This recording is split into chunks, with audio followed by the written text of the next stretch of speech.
കേരളത്തിലെ പൊതുജനങ്ങളെ രക്ഷിക്കുവാനും ടൂറിസത്തെ സംരക്ഷിക്കുവാനും ഭരണഘടനാപരമായ കർത്തവ്യം നിർവഹിക്കാൻ സംസ്ഥാന സർക്കാർ തയ്യാറാകണമെന്ന് വ്യാപാരി വ്യവസായി ഏകോപന സമിതി സംസ്ഥാന കമ്മിറ്റി പ്രസിഡന്റ് രാജു അപ്സര.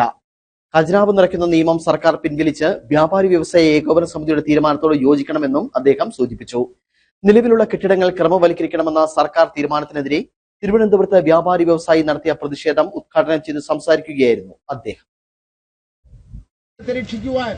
ഇവിടുത്തെ ടൂറിസത്തെ നിലനിർത്തുവാൻ ഈ പ്രദേശത്തെ ലക്ഷക്കണക്കിന് വരുന്ന ജനങ്ങളുടെ ജീവനും സ്വത്തിനും സുരക്ഷിതത്വം കൊടുക്കേണ്ട ഭരണഘടനാപരമായ കർത്തവ്യം നിർവഹിക്കാൻ കേരള സർക്കാർ തയ്യാറാകണമെന്നാണ് കേരള വ്യാപാരി വ്യവസായി ഏകോപന സംസ്ഥാന കമ്മിറ്റി ആവശ്യപ്പെടുന്നത്. എങ്ങനെയൊക്കെയാണോ ദേവാലയങ്ങൾക്ക് ക്രമവൽക്കരിക്കുന്നത്, ആ തരത്തിൽ ദേവാലയത്തിൽ പോകാൻ മനുഷ്യൻ വേണ്ടേ? മനുഷ്യനില്ല ദേവാലയങ്ങൾ കൊണ്ട് മാത്രമല്ല പ്രയോജനവുമുണ്ടോ?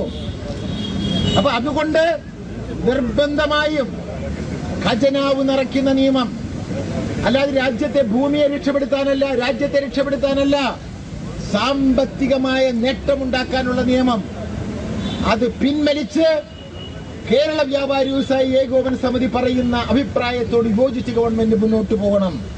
എനിക്ക് ഈ സമയത്ത് ബഹുമാനപ്പെട്ട മുഖ്യമന്ത്രിയോട് പറയാനുള്ളത്, സഖാവ് EMS 1957 കേരള മുഖ്യമന്ത്രിയായിരുന്ന കാലഘട്ടത്തെ കുറിച്ച് അങ്ങ് ഓർക്കണം.